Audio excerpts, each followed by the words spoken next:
बुलबुल आहे ना, तो बुलबुल अंतर्गत तुम्ही आपल्या किचन गार्डनमध्ये आलेले आहात. तर आपण कुंड्यांमध्ये किचन गार्डनमध्ये काय लावलेली आहे? हिरवळ आहे ना. याला काय लॉन, काय हा लॉन आहे आणि मराठीत काय म्हणतात त्याला? हिरवळ. हिरवळ आहे ना. तर या हिरवळीचे काय उपयोग असतात माहिती आहे का कोणाला? सायंटिफिकली वैज्ञानिक दृष्टिकोनातून काय होते? आपण हिरवळीकडं पाहिलं तर आपल्याला कसं वाटते? प्रसन्न वाटते. आणि आपण याच्यावर चाललो तर तो पायांचा काय व्यायाम आणि त्याच्यामुळे डोळ्यांना आराम मिळतो. आता मोठ्या मोठ्या कंपन्यांमध्ये कम्प्युटर वगैरेवर जे काम करणारे लोक असतात, काही वेळ त्यांचं काम बंद करून रिलॅक्स होण्याला कुठे येतात? हिरवळीवर फिरायला येतात. म्हणजे मेंदूवर जे काम करून ताण आलेला असतो त्याच्यामुळे काय होतो? कमी होतो किंवा रिलॅक्स वाटते त्यांना, आहे ना, आरामदायक वाटते, फ्रेश वाटते आणि नंतर त्या परत कामाला सुरू करतात. आता पहा, या कुंड्यांमध्ये आपण काय लावलेलं आहे? सगळ्या कुंड्यांमध्ये झाडं दिसतात तुम्हाला? हां. तर प्रत्येक झाड कसं आहे? वेगळं आहे. काही मसाले आहे, काही फुलझाड आहेत आणि काही आयुर्वेदिक वनस्पती आहे त्याच्यामधल्या. ते पहा, हा समोर जो दिसत आहे हा काय आहे? कशाचं झाड असेल ते? गवती चहा. नाव ऐकलंय का?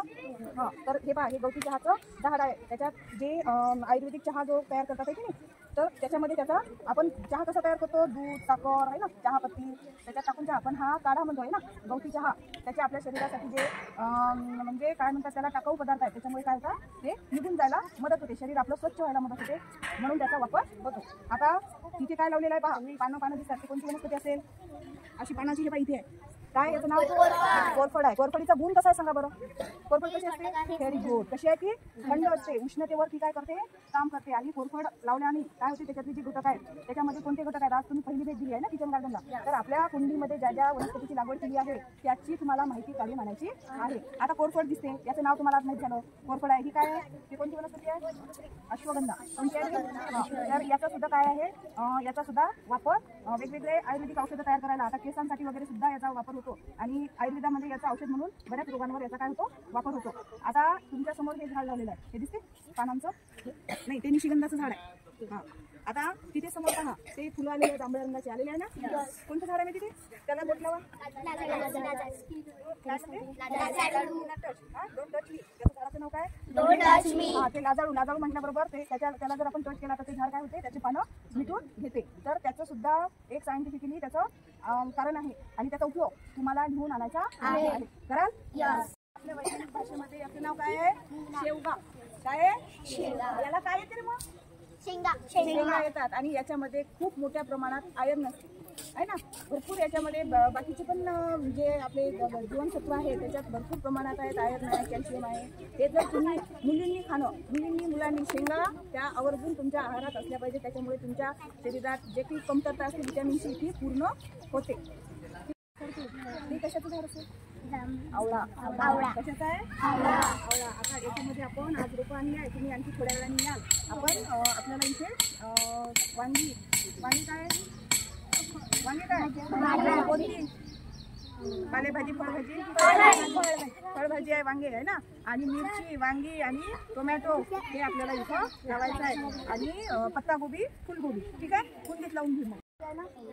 सगळ्यात आधी ते आपलं धार्मिक झाड आहे ना. आणि तुळस का बरं लावली जाते? Very good. सगळ्यात जास्त प्रमाणात तुळशीपासून काय मिळतो?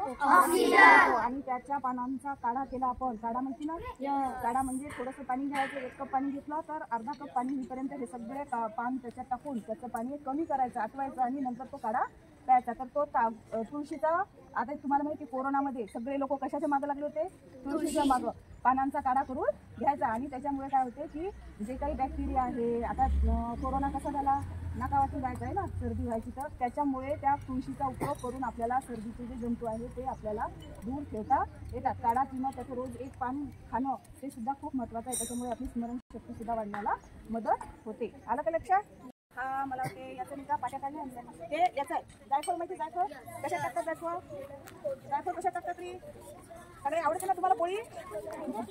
कोणताही गोड पदार्थ केल्यानंतर जायफळ टाकतात ना. हे पहा, जायफळाचं झाड असतं. हा, रान लसूण आहे. हे पहा, लसण आपला घरगुती लसूण वेगळा असतो. लसणाचा वास आहे. हां, हे माहिती का? म्हणजे वेगवेगळ्या औषधी म्हणजे काढे, आयुर्वेदिक उपचार करण्यासाठी याचा उपयोग होतो. वात रोगावर सुद्धा. आणि आपण भाजीमध्ये सुद्धा हा टाकू शकतो. हे कोणतं आहे लसण? राम लसण. आपला खायचा लसण वेगळा आणि हा याचा पहा वनस्पतीचा वास येतो ना लसणाचा. नमस्कार, हे आमच्या शाळेचे परसबाग आहे, आमच्या शाळेचे किचन गार्डन. तर आज मी तुम्हाला औषधी वनस्पतीबद्दल माहिती सांगणार आहे. तर ही आहे तुळशी. तुळशी ही आपल्याला सर्वात जास्त ऑक्सिजन देते. आपल्याला जर सर्दी किंवा खोकला असेल तर आपण तुळशीचे पानं चघळून आपल्याला बरं वाटू शकते. तुळशी हे सर्वात जास्त ऑक्सिजन देते, म्हणून हे प्रत्येक घरात असणे आवश्यक आहे.